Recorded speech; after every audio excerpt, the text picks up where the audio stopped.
Uh, Namaste once again to everybody. Uh, we have in the past, over these few weeks, tried to follow some kind of sequence where, I explained to you the ritual, the ritu, the seasons, the rituals. The English word ritual comes from ritu, R-I-T-U, meaning the seasons. So the ritual is supposed to embody, right, and represent, symbolize the cycle of creation, like the seasons have a cycle: the spring, the summer, the autumn, and the winter. And that we see in the day. The morning is spring, then the middle of the day is summer, the afternoon is autumn, and then the night is the winter. And similarly, in the human cycle, there's youth, childhood, youth, and so on. So these seasons, Ritu, represents that cycle of creation, and it is depicted in the day, in our lives, and in everything. This cyclic, repetitive, cyclic, incessant, cyclic creation, represented as well by the zero, which has no beginning and no end. So like that, then we went on and spoke, and then last week we spoke about mantra drashtara, and we spoke about the Vedas and the rishis. It's very important for us to understand that for us, right, the knowledge, the knowledge is transmitted from generation to generation. Knowledge, learning, culture, civilization, these are transmitted from generation to generation. Now, in the case of the Vedas, we give importance to the Vedas because the Vedas for us is the source of all true knowledge. And it is a revelation when we talk about this creation of nature, of all of these being cyclic in their existence. Then where do we draw all of this from? We draw this knowledge from the Vedas, because the word Veda means knowledge. Right? That eternal ancient wisdom, that eternal ancient wisdom is Veda. That is how we define Veda. And when we look at the Vedas and we draw our inspiration from the Vedas, then we look at how these suktas or the hymns and these mantras were presented to us. And then we look at the rishi and we say, well, who is a rishi and how is a rishi defined? And I did last week with you, mantra drashtara rishi. So the rishi is the one who the mantra drashtara is the seer. He is the seer of the mantra. In other words, through contemplation, through meditation, the rishi is able to realize. We speak about a third eye. Through that very inner eye of intuition, the rishi contemplates, meditates, and then in turn sees personally as a first-hand experience. The mantra is revealed, and that mantra then is passed on, like I said, from generation to generation. It is transmitted, and that is how this knowledge is passed on to us. And even to this day, we can recite what we are going to do today, the Ishwar Upasana, as we all know it. I've done this with you before, but today we look at it as a hymn of creation.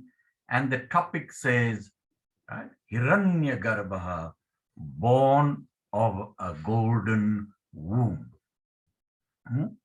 So when we do this, we're going to first start off, and then I'll tell you why I've titled it Born of a Golden Womb, because Hiranyagarbha means a golden. or luminous, garbha, a womb or an orb. So this, if you look at the picture on the screen, the galaxy, if you look at any picture of a galaxy, it is generally presented, in the form of an orb, see, in the shape of an egg. So that egg, if you know the word in Hindi for egg, it's anda. Right? The word is anda, and we add Brahma before it, and it becomes Brahmand.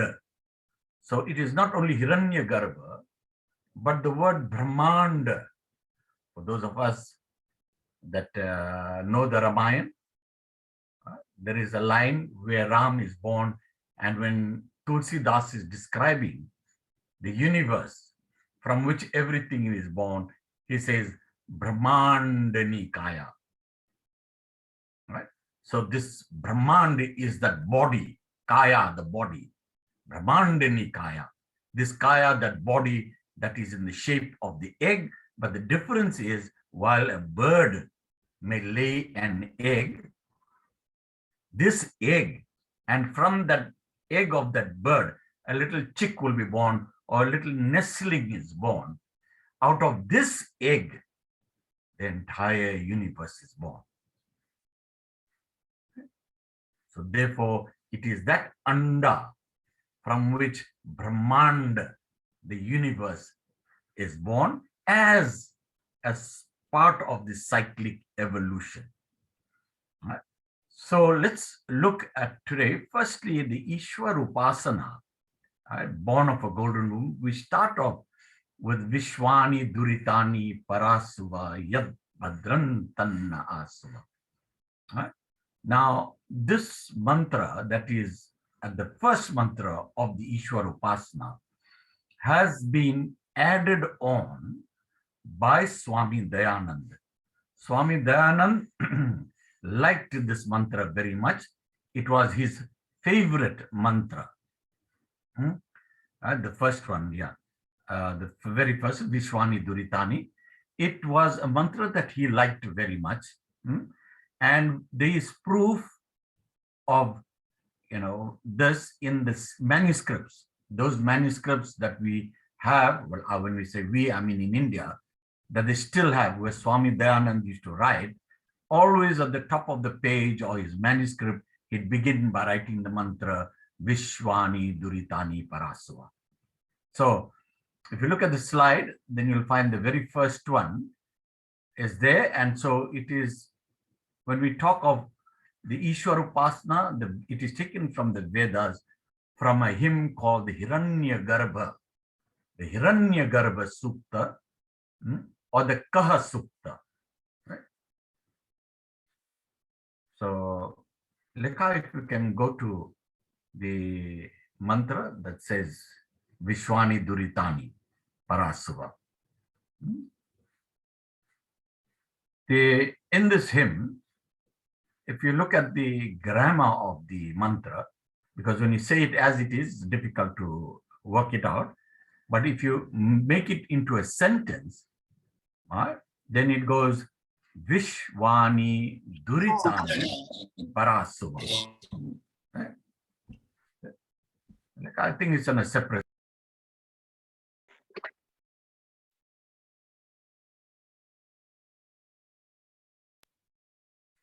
All right. Sorry about that. Can you all hear me now?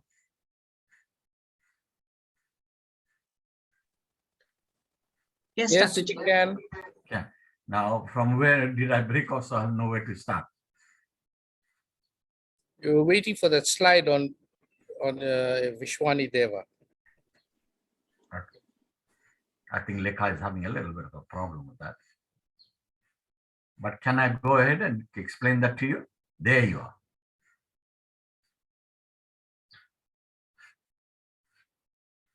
Now, the mantra starts off by saying, all right, so if you look at it here now, and you will get it. So it says, if you recite the mantra, it says, Om Vishwani Deva Savitar Duritani Parasuva Yad bhadram tanna asuva. Now, like I say, the mantras are written in poetic form. So if we just look at the words and change the order so that it becomes sentences that we can follow, right? So it'll be much easier for you to understand the mantra. So let's leave the poetic order of the words and let's look at the grammatical order. How would you read it as a sentence? So if you read it as a sentence, it would say, He Deva Savitar. When you address God, you say, He Deva Savitar. O God, the Creator. He Deva Savitar. Vishwani Duritani. Very much like in Hindi, you say Choti Ladki. The Chota, if it's a boy, we say Chota Ladka. If it's a girl, we say Choti Ladki. Just like that, Duritani. Duritani means anything that is bad, not good. Duritani. So the adjective that goes with Duritani is Vishwani, meaning all. Vishwani Duritani. All our evils. Vishwani Duritani.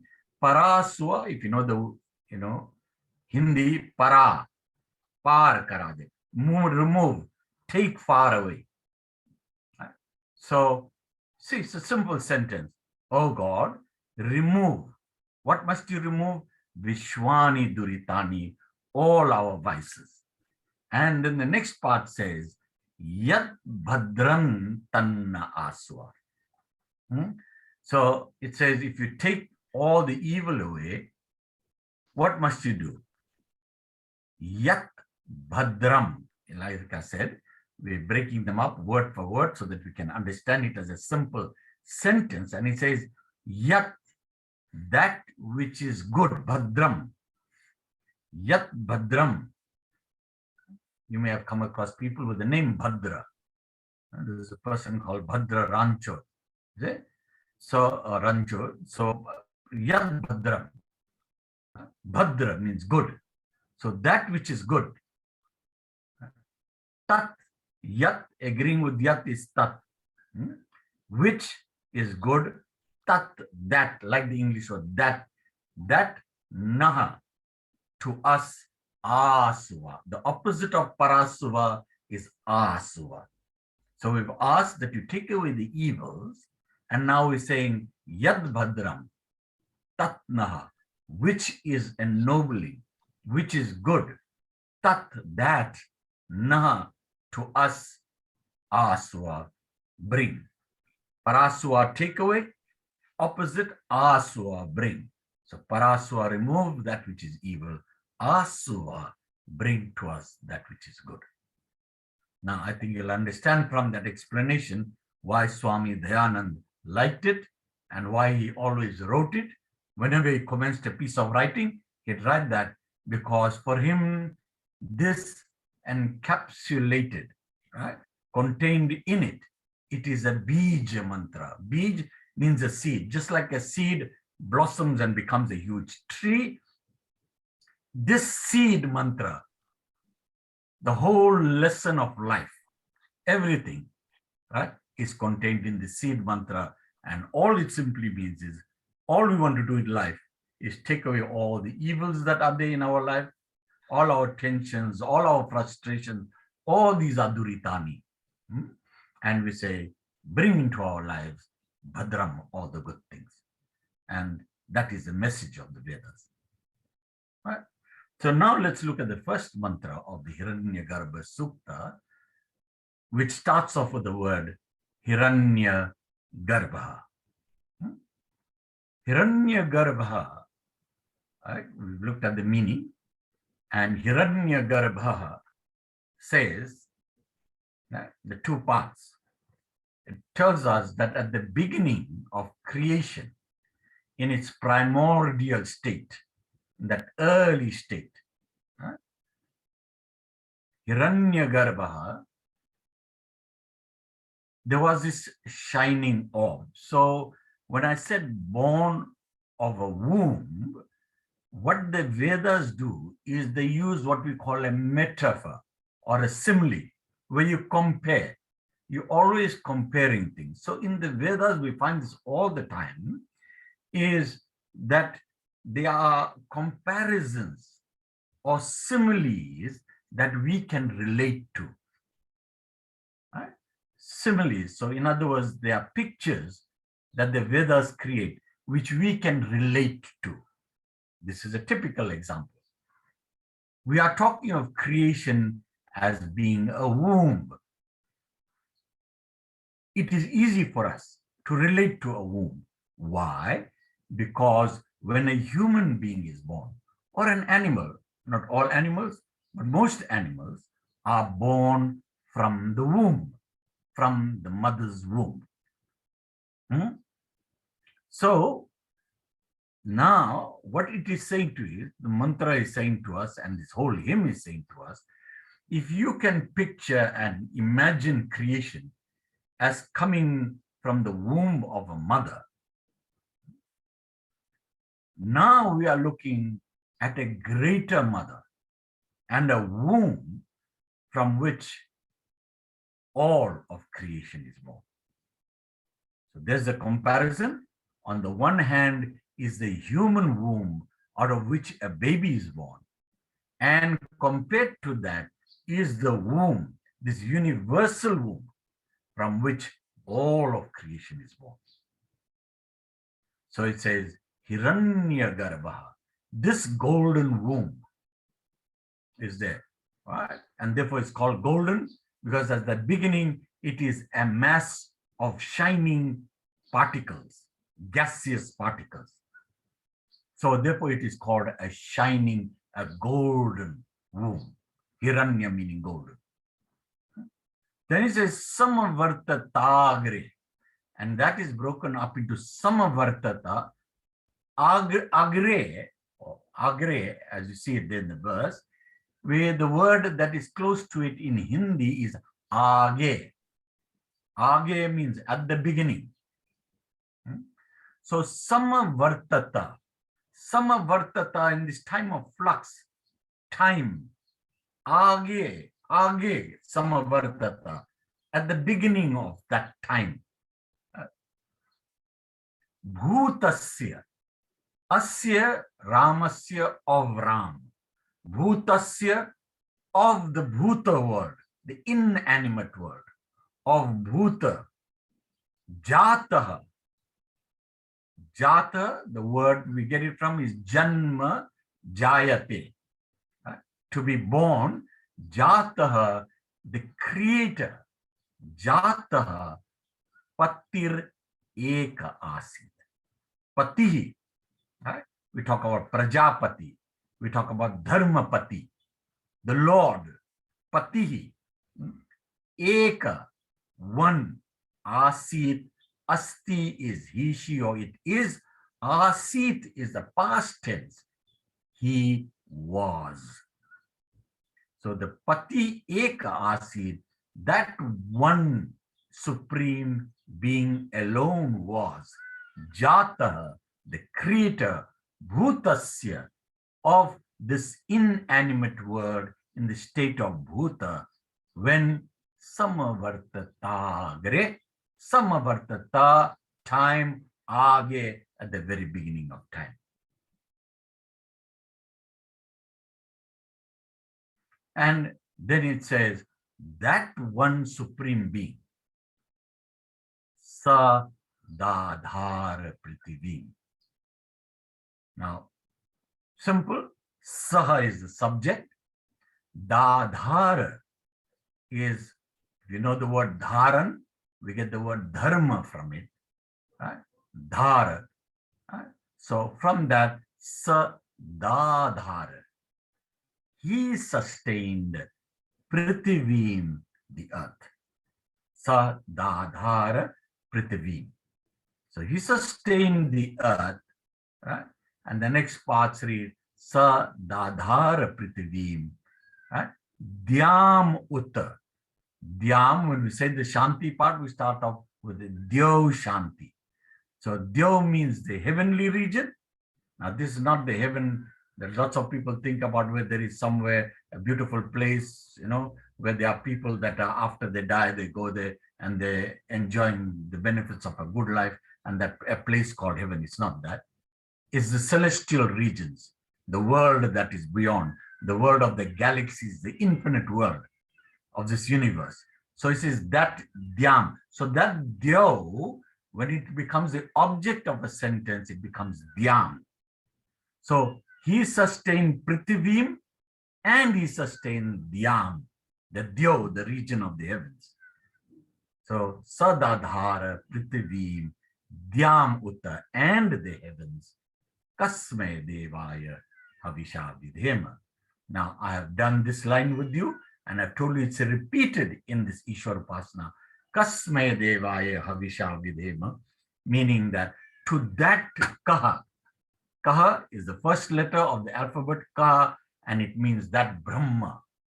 Kasme, to that devaya, to that kaha, to that deva, that has been the one, patir eka asit, there from the very inception, from the very beginning of creation, to that deva, havisha vidhema, with havi, vidhema, we pray, we contemplate.